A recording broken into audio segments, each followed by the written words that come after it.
Alright, so I thought, why not do another blog that's going to offend everyone? It's my birthday, so I can offend whoever I want. So the blog for today is control versus love. Now, a lot of people think that control is not the opposite of love, that hate is the opposite of love. I beg to differ. So if you look at astrology, emotion, being water, is the opposite of what element? Earth, right? Earth is stable, it's grounded, and it's also about control, especially you Capricorns out there. Control is very useful. Like, it's very important to control yourself. Yes. It's very important to control if you have a business. It's very important to control your finances. But is it important to control the people you love? No, because those are opposites. You can't control the people you love, because if you could control them, then they aren't themselves. Shocker, right? If you seek to control and manipulate the people that you love, the people that are in your life, they are not allowed to be their genuine self. Because maybe they do care so much about making you happy. Maybe they're a people pleaser. Maybe they're easy to manipulate because they're really just asking for it, Pisces. And you're successful and it feels great. And you feel like you're important. You feel like you're in charge. But guess what? Real love never comes from control. Real love isn't about control. It's the opposite. I read a quote. This was before I understood what real love was. I was just searching on the internet. I think this quote actually made me want to make blogs because it hit me so hard. It said that real love sets you free. When I thought about that, I thought, relationships, they're confining, there's rules, there's restrictions, there's all these can and cannot do. How can it be setting you free? How can freedom come from restrictions? The thing is, it doesn't. But love is not a restriction. Love is not about worrying if somebody's cheating on you. Love is not about trying to control what time your significant other gets home from work, trying to force them into going on the vacation you want to go in instead of the one they want to go on. That's not love.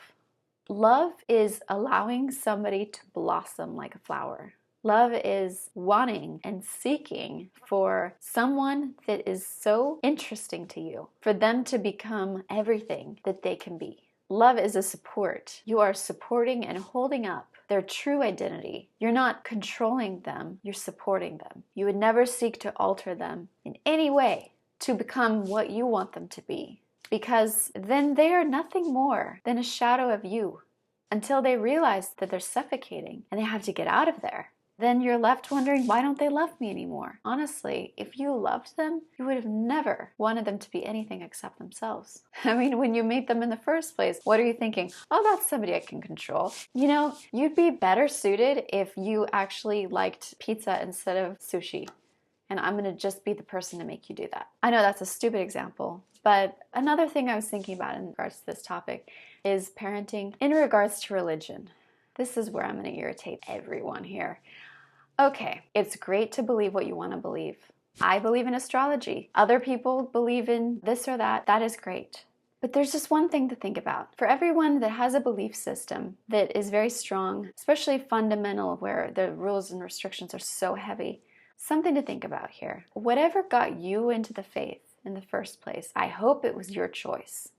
I hope it was what you wanted, and not what somebody else wanted for you. If as a parent you are telling your child that if they're not part of the religion, you don't love them, you won't love them, you can't love them. Every phone call is, are you going to church? You threaten them or you guilt trip them. This is going to happen to you or that's going to happen to you. You're seeking to control them. Your urge to control is stronger than your urge to love.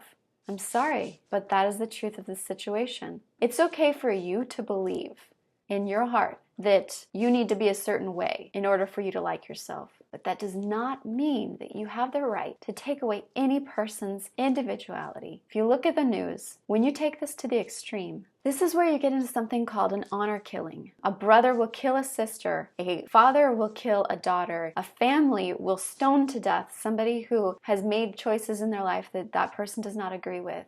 This is about control. This is saying, I will not love you. I am putting conditions on my love. It's not enough for you to be my child. That's not enough of a condition for me to love you. You have to be what I want you to be in order for me to love you. And that is not love. And here's another thing that might make everybody very angry with me. When people think, oh, it's so important, I have to force somebody, I have to push my idea onto you. You have to be this way.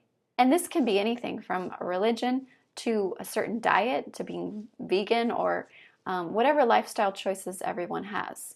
When you try to force somebody to make the same decisions as yourself, there's something psychologically behind that. Is it really that you believe so strongly that they have to do it or else they're going to die? I guess it would be nice to think that that's your reason, because that would make you feel like you're on a crusade. It's not that. Here's something that is really hard to think about because it just takes away the mask of life, and nobody wants to see what's behind the curtain. It's like the Wizard of Oz, but this is the Scorpio in me. And so behind every person is a desire to have meaning, that your life matters. And we all do it in different ways. We put a value on money and possessions and we try to have more things than everyone else. Or we put value on art and we try to create the best art and try to change the world through that. We put our value on children and having a family. We try to have the best children, the most good-looking children, the sweetest children, whatever it is. We all have different things. We try to have the best job. We try to create the biggest company in the world. We try to be the next Oprah Winfrey. We try to be famous. We try to be the most beautiful. And why do we all do this? Why do we try so hard? Why are we so afraid we don't matter? If you fight to have these things, in the end, you will find that there is one sure, tried and true thing that will make you feel like you matter. It's the one that I know of so far. I love different lifestyles and I love watching everyone's different paths and I love cultures and I love learning everything I can and I absorb things from the internet, articles and everything. But the one thing that I've seen in happy people is that they love. And they love intensely, and they're loved back. They don't make excuses for it. They don't love halfway and let the other person do all the other work. They don't give somebody gifts instead of giving them love because they want to buy love. They love. That is the only thing I've seen. Maybe you've seen other things, but I'm sure the fame part is intriguing, but that's probably because it's so distant. I mean, how many famous people can you go up to and talk to them and say, hey, are you really happy? No, it's a distant dream and fantasy, and the more distant it is, the more that it won't be broken and shatter the illusion of are they happy or not. Probably some are, some aren't, just like an architect. Some are happy, some aren't. We all have different approaches, but I think in the end, there's just love.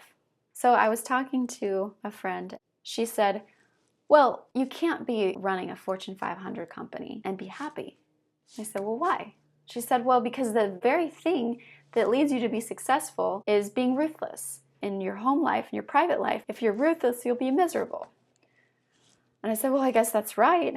However, can somebody change their approach depending on the situation? When you reach down to pick something up, and let's say it's a heavy box full of books, you situate your body in a certain way to be able to carry all of that weight. When you're leaning down to pick up a pillow, do you move your body in the same way to pick up a pillow? No, of course not. Control is not the thing we're trying to avoid. It's just to realize that control is not the right thing in all situations. And if you try to love people at work when you're trying to run a company, it probably won't work very well. Put love in the proper place and put control in the proper place.